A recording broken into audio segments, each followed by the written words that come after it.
Salam dəyərli şagirdlər və abituriyentlər. Dövlət İmtahan Mərkəzi bugün 9 mart tarixində 11-ci siniflər üçün buraxılış imtahanı keçirdi. Artıq biz bədii mətnin daxil ilk 20 sualın izahını yerləşdirmişik. İndi isə 51-dən 60-a qədər olan suallara baxacağıq. Yəni publistik mətnimizə baxacağıq.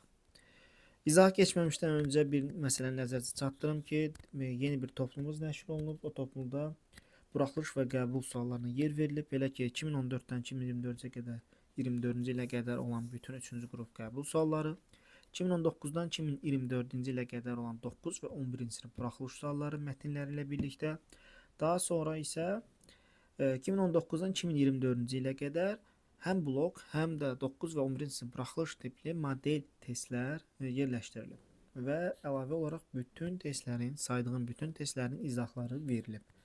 Mətnlər daxil. Yəni orada nə edirsiniz? QR kodları oxudursunuz. Nəticə olaraq həmin sualların izahını izləmiş olursunuz. Yəni 9 və 11 buraxılış imtahanında və blok imtahanı hazırlaşanlar üçün əla bir fürsətdir.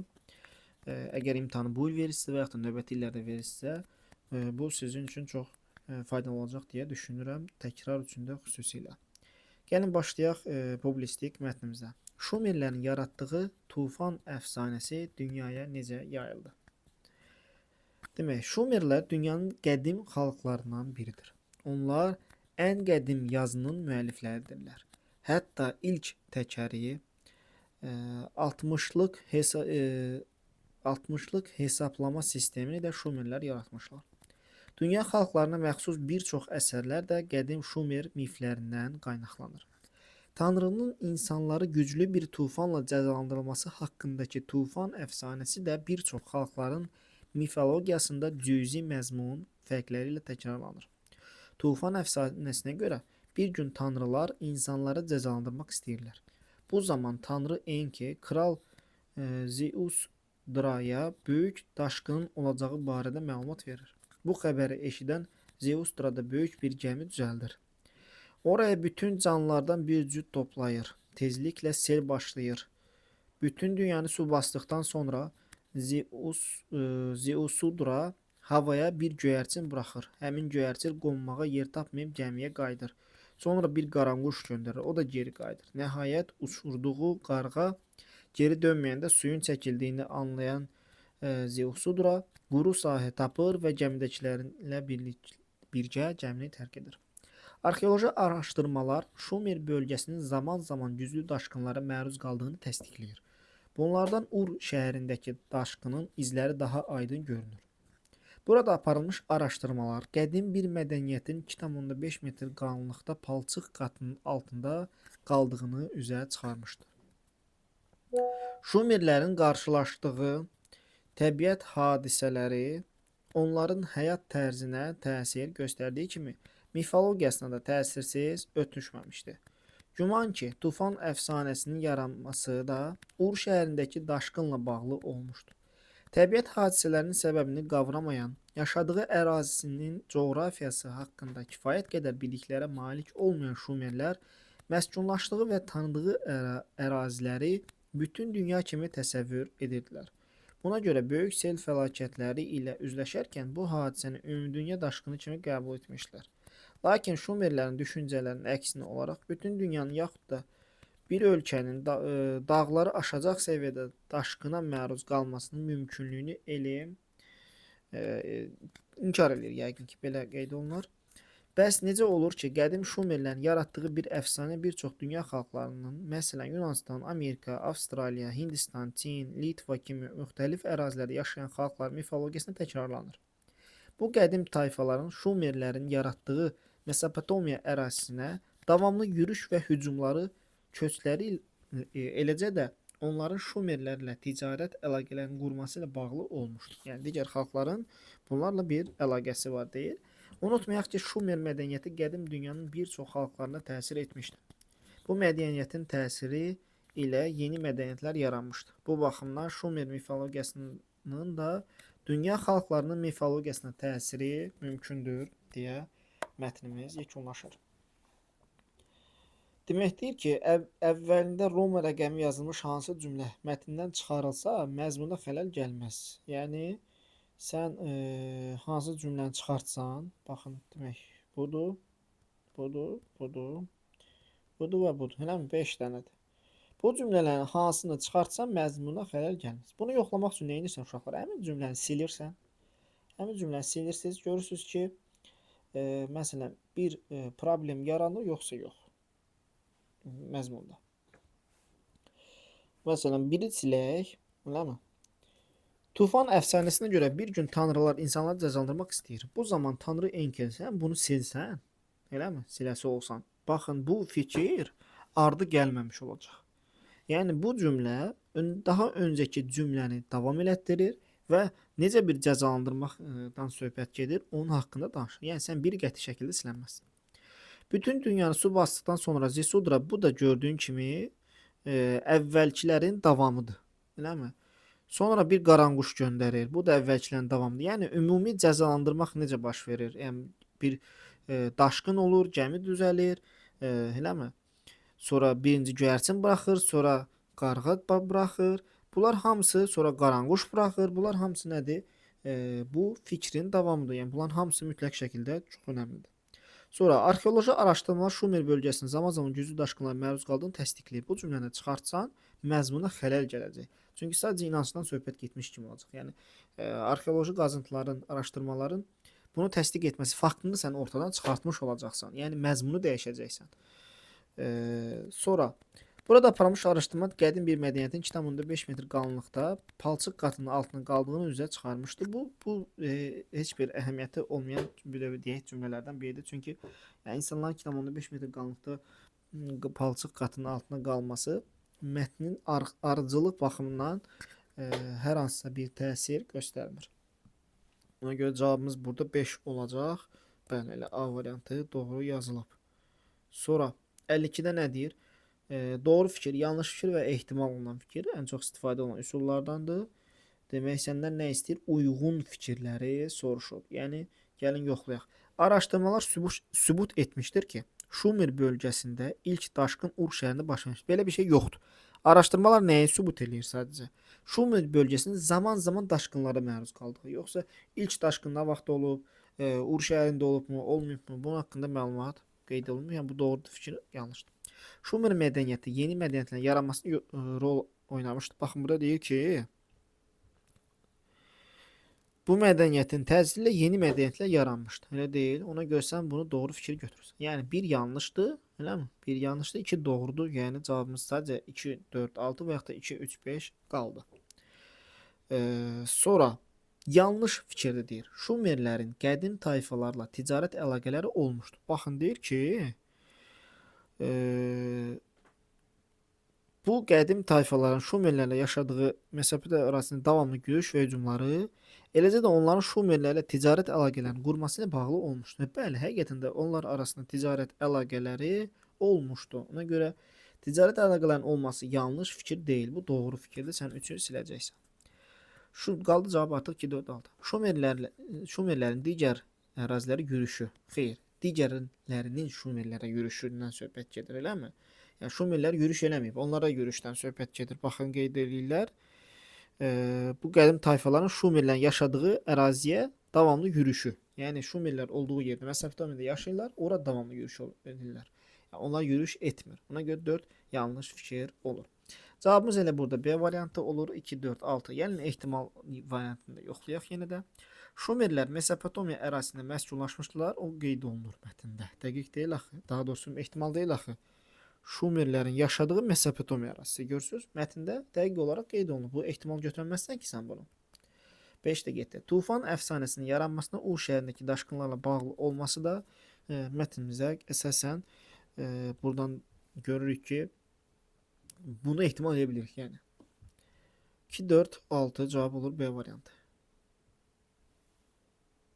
Sonra mətnin tərkib hissəyə bağlı doğru fikri müəyyən edin deyir. Gəlin baxaq. Demək, tərkib hissə, giriş hissə, əsas hissə və nəticə hissə haqqındadır. Gəlin buranı silək ki, bu sualımıza daha rahat baxa bilək. Nəticə hissəmiz, unutmayaq ki, Şumer mədəniyyəti ilə bağlayan, daha doğrusu başlayan cümlədir. A variantına nə deyir? Mətnin giriş və nəticə hissəsinə bir-birinə zidd olan fikirlər verilib. Giriş və nəticə hissəsində. Baxın, gəlin baxaq. Demək, ilk təkəri 60-lıq hesablama sistemi Şumerlər yaradır, eləmi? Dünya xalqlarına məxsus bir çox əsərlər Şumer miflərindən qaynaqlanır. Nəticə nə deyir? Bu xalqların, yəni Şumerlərin digər xalqlara təsiri var. Yəni onun davamında belə deyək, eləmi? Yəni bu ziddiyyət yoxdur. Tam-tamına uyğunluq var hətta. Bu getdi. Nəticə hissəsinə məntiqi əlaqəni pozan cümlə işlənmişdir deyir. Şumer mədəniyyəti qədim dünyanın bir çox xalqlarına təsir edib. Bu mədəniyyətin təsiri yeni mədəniyyətlər yaranıb. Bu baxımdan Şumer mifologiyasında dünya xalqlarının mifologiyasının təsiri mümkündür. Niyə burada? Hani burada məntiqə zidd və yaxud da ardıcılığa zidd bir cümlə? Tam tərsi. Davamlı şəkildə, yəni ardıcıl şəkildə cümlələr davam eləyir. Deyir ki, qədim dünya bir çox xalqlarına təsir eləyir. Elə təsir etdiyi üçün yeni mədəniyyətlər yaranır. Yeni mədəniyyətlər yarandığı üçün də Şumerlərin digər xalqların mifologiyası təsir etməsi normaldır. Hamısının bir-birinin nəticəsi olaraq davam edir burada. Belə də getdi. Daşqınlardan sonra məcrasına çəkilən çayların yerində qalın gil qatı qalırdı cümləsini mətnin 7-ci abzasına artırsaq cümlələr arasındakı məzmun ardıcılığı pozulmaz. 7-ci abzas deyir. 1, 2, 3, 4, 5, 6 və 7. 7-ci abzası sən onu artıra bilməzsən. Hara artıra biləcəksən? Baxın, Tufan əsasının Ur şəhərindəki daşqınlarla bağlı olması güman ki. Baxın, güman ki. Bayaq bunu qeyd etməmişdim. Görürsünüz, ehtimal olması elə güman ki, güman şübhə bildirən modal söz olduğu üçün oradan görürsən. Bu cümlə bir dəqiqə. Daşqınların sonra məcrasına çəkilən çayların qalın gil qatı qalırdı. Bu deyir 2,5 metr qalınlıqda qalırdı. Bəlkə bura artıra bilərsən, amma 7-ci abzasdan sonra burada digər xalqların Şumerlərə hücumundan, Şumerlərlə qarşılıqlı ticarət əlaqəsindən söhbət gedir. Yəni sən orada daşqın söhbətini necə artıra bilərsən?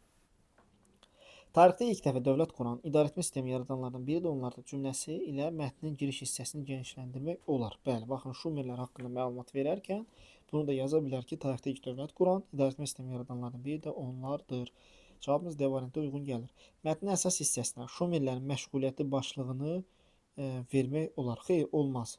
Niyə görə? Çünki burada Şumerlərin məşğuliyyətindən söhbət getmir ümumiyyətlə mətndə. Elə deyil. Bu daşqınlardan, bu əfsanələrdən söhbət gedir. Yəni sən necə bunu artırırsan? Başlığı necə bu qoyursan?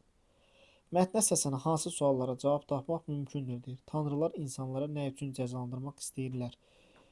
Deyir ki, Tufan əfsanəsinə görə bir gün tanrılar insanları cəzalandırmaq istəyir. Bu zaman tanrı Enki kral niyə görə cəzalandırmaq istəyir? Qeyd olunur uşaqlar burada. Yəni deyir ki, cəzalandırmaq istəyir. Deyil. Demir ki, niyə görə cəzalandırmaq istəyir? Bunun haqqında sən hər hansısa bir məlumat görürsənmi burada? Görmürsən. Suallara deyir, cavab tapmaq mümkündür. Bir getdi. Bu sual cavab tapmaq. Yəni cəzalandırmaq istədiyi adamı nə üçün cəzalandırmaq istədiyinə aid cavab burada yoxdur. Kral daşqının olacağından necə xəbər tutur? Gəlin baxaq.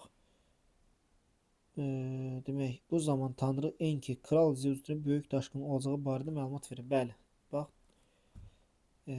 Tanrı Enki kral Zeus'ya böyük daşqın olacağı barədə məlumat verir. Xəbər necə xəbər tutduğu qeyd olunur. Baxın, deyir, tanrı Enki xəbər verir, eləmi? Yəni bu cavabı tapa bilirsən. 1 getdi, 2 doğru cavab. Yəni ya B olacaq, ya da Y olacaq. Sonra Zeus'un havaya uçurduğu göyərçin nə üçün geri qayıdır? Çünki anlayır ki, burada artıq su yox idi. Daha doğrusu quru ərazi yox idi. Hər yer suyun altında idi. Ən axırda qaranquş gedir, yoxsa qarğa gedir. Qarğa gedir, dönmür. Onda başa düşür ki, artıq quru sahəsi var. Yəni bu quş uçur. Harasa qonmalıdır, elə deyil. Suyun üzünə qonası deyil ki, torpaq lazımdır onun üçün. Demək, torpaq yoxdur deyə geri qayıdır. Bu sualın cavabını sən tapa bilirsən. Ur şəhərindəki daşqın neçə gün davam etmişdir? Bunun haqqında heç bir məlumat yoxdur. Suyun çəkildiyini necə anlayır? quşun geri qayıtmaması ilə. 2, 3, 5 cavabımız 54-də olacaq E variantı. Mətnin tezislərinə aid edilə bilməz. Yəni mətndə ümumi neydən söhbət gedir? Tezis nədir uşaqlar? Bütün mətni əhatə edən bir fikir. Həm giriş, həm əsas, həm nəticə. Yəni hər hansısa bir abzasın, hər hansısa bir hissəyə aid yoxdur. Bütün mətni əhatə edən fikir.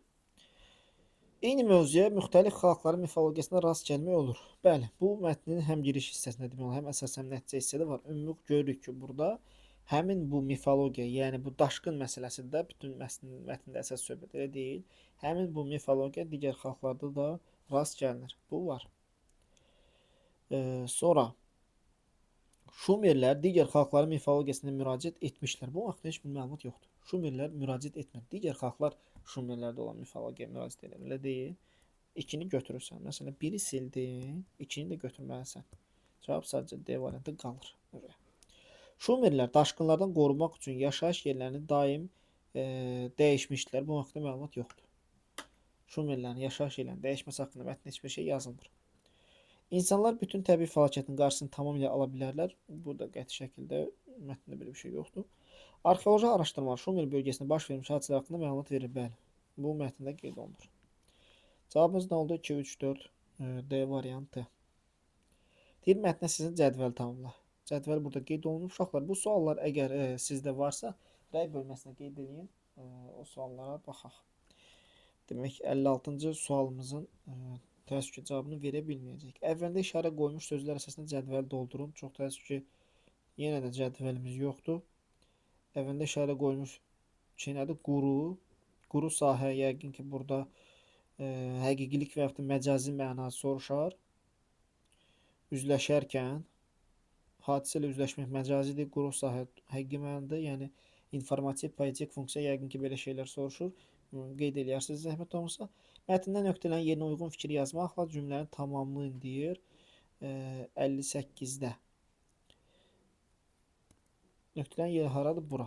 Lakin Şumerlərin düşüncələrinin əksinə olaraq bütün dünyanın yaxud da bir ölkənin dağları aşacaq səviyyədə bir daşqına məruz qalmasının mümkünlüyünü elm təsdiq edir olmaz, inkar edir. Eləmi? Burada inkar edir, sübut etmir. Yəni təsdiq edir olması tam tərsində axı. Yəni deyir ki, dağları aşacaq səviyyədə bir daşqın olması mümkün deyil də. Bir növ onu qeyd edir. Yəni təsdiq edir yazılmazsız axı. Mətn sizin cədvəl tamamlayın. Çox təəssüf ki, cədvəl yenə yoxdur əlimizdə. Üzərində rəqəm yazılmış sözlərin kontekstə əsasən mənasını müəyyən edib yazın. Gəlin 1-dən başlayaq. Üzərində rəqəm yazılmış sözlər. Bir hardan başlayıb? Qat. Palçıq qatı lay. Sonra qavramayan, anlamayan. 3 hardadır? Davamlı yürüyüş həmişə, daimi. 4 hansıdır?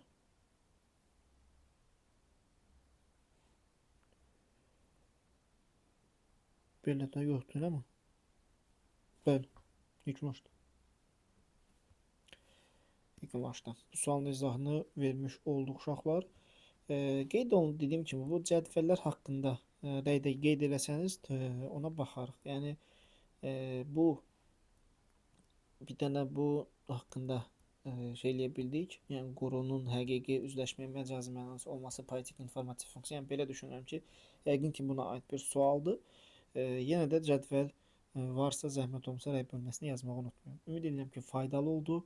Kanalımıza dəstək olmaq üçün abunə olmağı və videolarımızı paylaşmağı unutmayın. Sağ olun, növbəti dərslərdə görüşərik.